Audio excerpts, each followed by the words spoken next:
Sabs, what happened?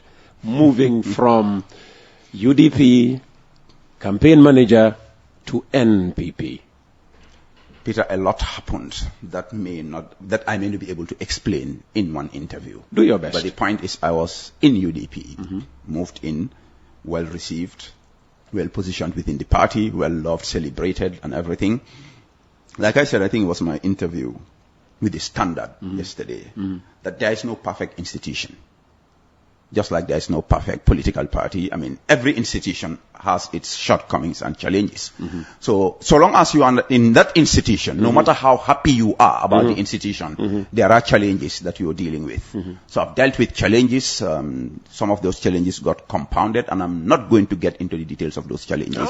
You're going to scratch the surface. Maybe not into detail, but you scratch the surface. Yes, agreed. I mean, some of these challenges are not news to anybody who is a close observer of the United Democratic Party.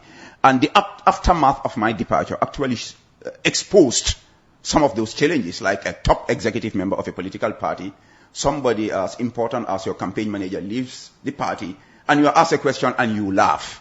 You are betraying yourself. You are showing that you never wanted that guy in that party. Who did that? I understand the spokesperson was here. And his reaction to your question was a big laugh. Spokesperson? No, I spoke to him on the telephone. On the telephone, okay. Yeah. Whatever it was. Well, the fact is there are some people who are happy about me leaving UDP, and these are top members of the executive, some who have already started throwing shades at me, and they're top members of the UDP. And, so obviously there are some people within the top executive who never wanted me in the party, who made life difficult for me in the party.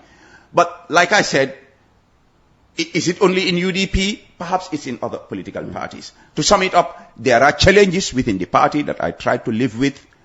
I could not fix those challenges. But then the fact is, Peter, NPP have never given up on me. For the past 5 years or more. Let's stay with UDP for a while, then we'll get to NPP. When did you start feeling that some within the party, even among the top brass, were not that welcoming of you? It's always been there from the get-go. It just got compounded in the past. What helped you stay all those years you stayed with the party? Well, the point is, when you come new into an institution, and I'm not a fresh guy getting into an institution, and if I say institution, I see the UDP just like the Central Bank or Ministry of Finance. Yeah. So, I mean, when you get into an institution, some people get some concerns, some genuine, some not so genuine. Some would be afraid that you might threaten their position. Some would even question your motives. So that's normal. So if it happens for a year or two, I can manage to swim around with that. But if it gets to 3-4 years, and then certain things happen, then you start to reassess your position. Did you ever complain about this to the party leader? Well, what's happening in any institution is known by all key stakeholders of that institution. Was the party leader aware? Peter, I just answered your question. You just don't want my answer, and I'm not going to give you the exact answer that you want. Did he try to reassure you that your place in the party was unshakable? To his credit, has always played that role of trying to diffuse the tensions, giving advice here, reassuring people, and not just for me. Anybody who's had challenges has done that for you. Okay. And when you made up your mind, whenever that was, when we come to, the NPP, we'll go into it. When you made up your mind to move, was he the first one you discussed with? Or did he pick it up through the grapevine? No, he was not the first one I discussed with. There is somebody, a trusted, which word do I use for this guy? Because his role is so big. A trusted person, let me just put it at that. A trusted UDP bigwig. Bigwig that I spoke to, that this is what I want to do. Please extend this message to the party leader. I don't want him to pick it up from the grapevine. Unfortunately, the guy failed me. Oh. And when I realized that he did not send the message and the time was getting close for me to make the announcement, I sent somebody else who went in person and gave me feedback that he had told the party leader, and the party leader had said that he respects my decision. Would you say trust is an issue within the party? Because if you trusted this person so much as to choose to go through him to get the message, to the party leader, you'd have thought, that's not so difficult to do. Is trust an issue? I would not say that. What I would say that this guy really disappointed me, and I trusted him. I didn't even look at him as a member of the party or anything. We had a relationship, him, I, and the party leader. That's why I approached him. What was your relationship like with other executive members?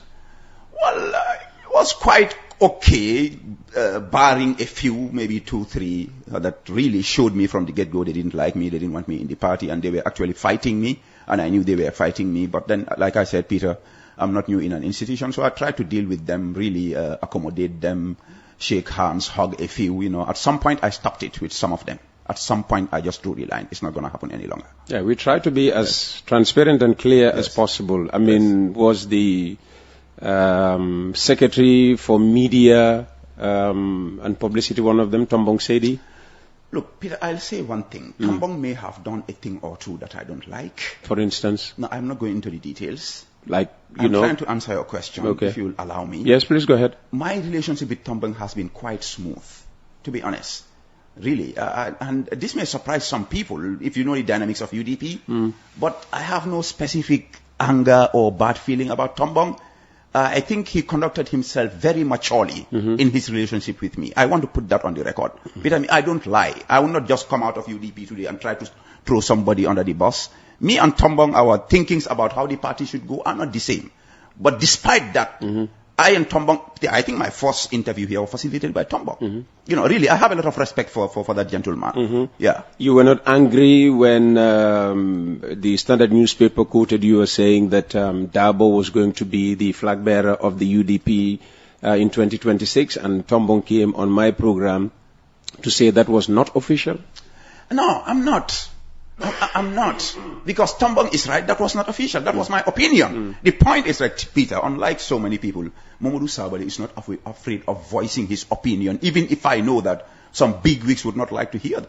So I'm not angry with Tombong. I mean, really, I just respect that gentleman, and that's it, Peter. I have no bad feelings against him. Since you walked away, I mean, what have relations been with the party leader and folks like Tombong Sedi? I don't think Tombong and I have not spoken since I left. The party leader the same. But I think they all know that I have a lot of respect for them, that I'm not holding any grudges against them. And the party leader was on the record that he respects my decision and that people should let me be. So I've not spoken to any of them. We've not met at any occasion yet. But there are individual UDP members, executive members, who, they called in during the tsunami, and I could not, so I called back, say, you know what, sorry, my apologies. I did not ignore your call, it's just that situation I could not, and we are cool. There are some elders, we have a council of elders at the UDP. Some of them, they've called me and we spoke. Some of them, they still call me. You spoke about a tsunami of what? Congratulations or insults? Both. Both. I think my departure created an emotional uproar. So both the positive and the negative. Yeah. How do you respond to a senior member of the party sitting where you are now sat and saying that, your departure was of little, if any, consequence to the UDP? Peter, if my departure was of no consequence, we would not be speaking about this today. The fact that this is still in the front pages of the nation's top newspapers up to yesterday showed that it has an impact. So, like I said, I responded to that guy on Facebook when the story was carried by the Standard. I said to that one, I will not respond in words. I will respond in action. And they are seeing the actions. What kind of actions? I haven't seen the action. One of the most effective women mobilizers of UDP, Kadisise, cross-carpeted to NPP this weekend.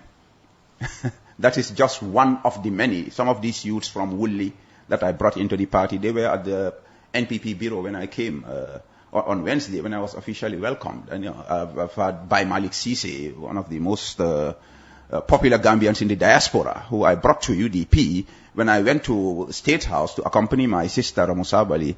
When she met Barrow, he was there. He declared that his move to UDP, and this is just the tip of the iceberg. So those kind of statements, I will not respond in words. I'll just inviting the public to sit and watch.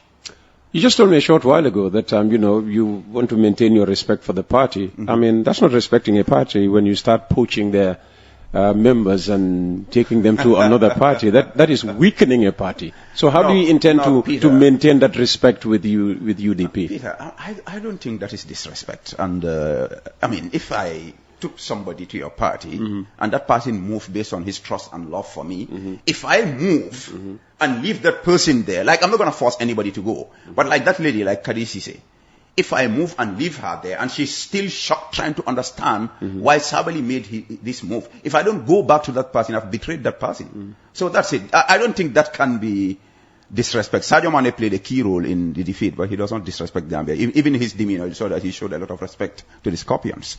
Yeah.